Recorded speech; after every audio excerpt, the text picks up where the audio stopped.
Part two, part two, part two.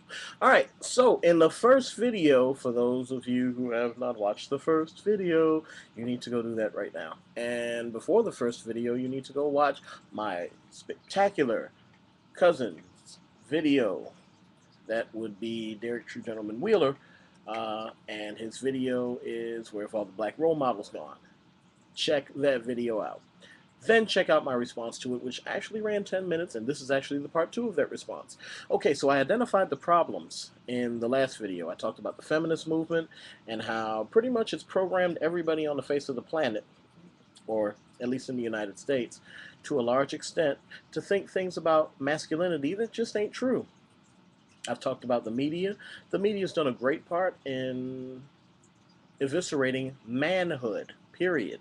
Not just black manhood, but manhood, period. So that any attempts for men to feel like men and act like men are treated as chauvinist, sexist, and a whole bunch of other ist terms that are designed to shut men down from doing what they're supposed to do. And number 3, I talked about the very unpopular topic of the fact that the homosexual movement is mounting an assault on gender identity in general that is tearing down or attempting to tear down any differentiation between what it means to be male and what it means to be female. So we're losing sight of that, and as a result, men really don't know what it means to be men. Women don't even know what it means to be women. Although, because women have a tendency to be more social and network much quicker than men, ever notice how sororities are always bigger than fraternities? Aha! Aha! Women support women a lot quicker than men support men. But that's a whole other thing. Anyway, yeah, I identified those problems, well, briefly pointed them out.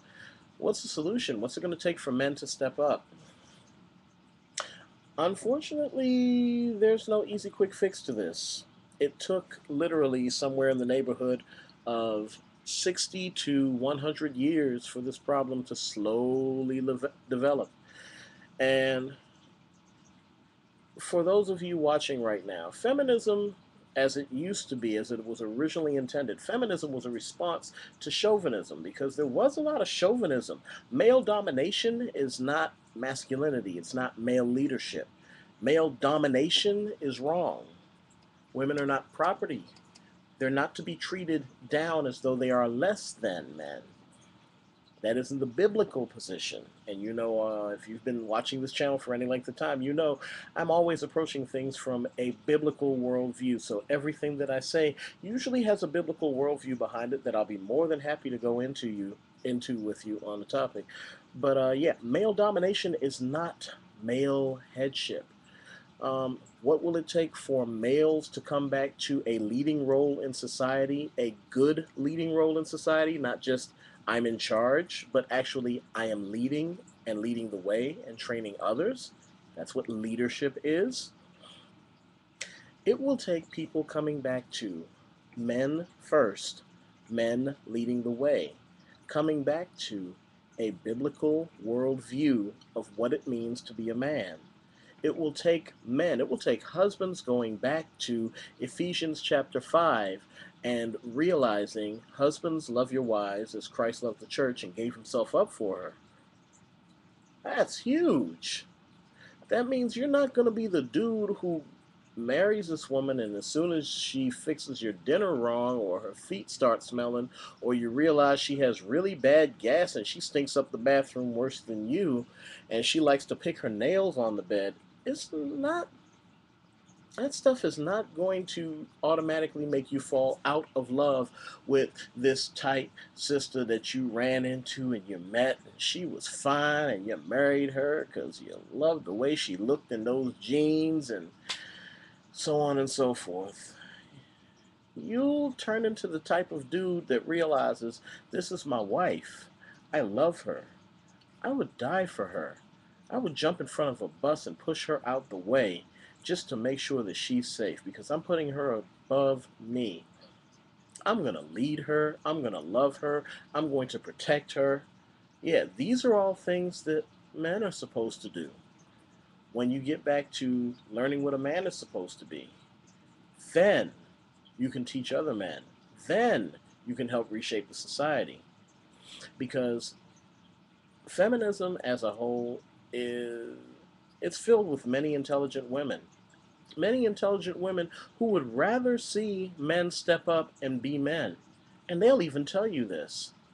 Unfortunately, because the men are not stepping up and being men, because they're running away from their responsibility, because they feel threatened, because everywhere they look, there's an aggressive woman pushing them down and telling them, I can do the same thing you can do. I don't need you around. You know what's going on. You know what it is. We just about the same. I can do the same thing you can do. Who need you? I don't need no man in my life. Yeah. You hear enough of that as a man, yeah, you do turn and say, well, forget this. I don't need your stupid behind anyway. I'm going to go off, find some random chicken head that will treat me like a king and respect me, and I'm going to be on my way. That's how a lot of dudes have rolled out on their wives, rolled out on their girlfriends after they've gotten them pregnant, and a whole bunch of other stuff. And that's not manhood. Folks have to be taught. They have to be taught what a man is. I'll even give you a perfect example from my own life. Not growing up with a father, not growing up with my father around, it took me literally until my early 30s and being particularly and purposely mentored by men at my church, pastor, deacon, assistant pastor, because we were a small church, so we had one of each. But it took me being underneath of them, sitting and watching how they dealt with their wives, they dealt with their children, how they led their families in corporate worship, in family worship, how they took care of their families, how they worked and took care of business, how they became men of their word and they stuck to what they were supposed to do, how they handled failure, how they handled success. It took me sitting underneath of that and learning from it. And then I was like, oh, this is what I'm supposed to do. And I learned. One of the wisest pieces of advice that my old pastor gave me was that, I was running around grad school and other stuff as a single person and wondering, dang, is this ever going to let up? Am I going to get a break? And he says, well, in marriage, there is no break. There's always something going on. If you feel like there's always something going on, yeah, there's always something going on. But what ends up happening is you get stronger and you learn to deal with a regular amount of pressure so that you learn how to prioritize things that are going on around you, handle them properly, and still be able to do what you're supposed to do. You're not going to be perfect. You're going to drop the ball sometimes, but you're going to learn how to handle them. And learning that lesson and keeping up with it, because there is a lot of stuff going on. Anybody who's been watching this channel knows I don't blog as much as I used to. I don't do as many videos as I used to because I got too much stuff going on right now. But watching those videos, listening to these men, sitting underneath of them, really helped me get this whole thing together. I know what it means to be a husband now. I know what it means to be a man now and how to lead men. So now when I talk to kids at my school, when I tell these young boys, pull your pants up, stop acting like you're somebody's boyfriend in jail, because that's what sagging your pants means. It means someone's taking your manhood and you now somebody else's property in jail. I tell them pull your pants up because your parents didn't raise you like that. Some of them say my parents don't care. I said, well, I care. And I'm telling you as a man to a future man, you trying to be a man, aren't you? Or you want to be a girl? And they're like, nah, man, I want to be a man. Because, in the black community, to be accused of homosexuality or accused of wanting to be a homosexual is extremely taboo for the most part. Unless you already have those tendencies and you're already flamboyantly being out anyway. But yeah, I point out to them, I said, you know what? Pull your pants up.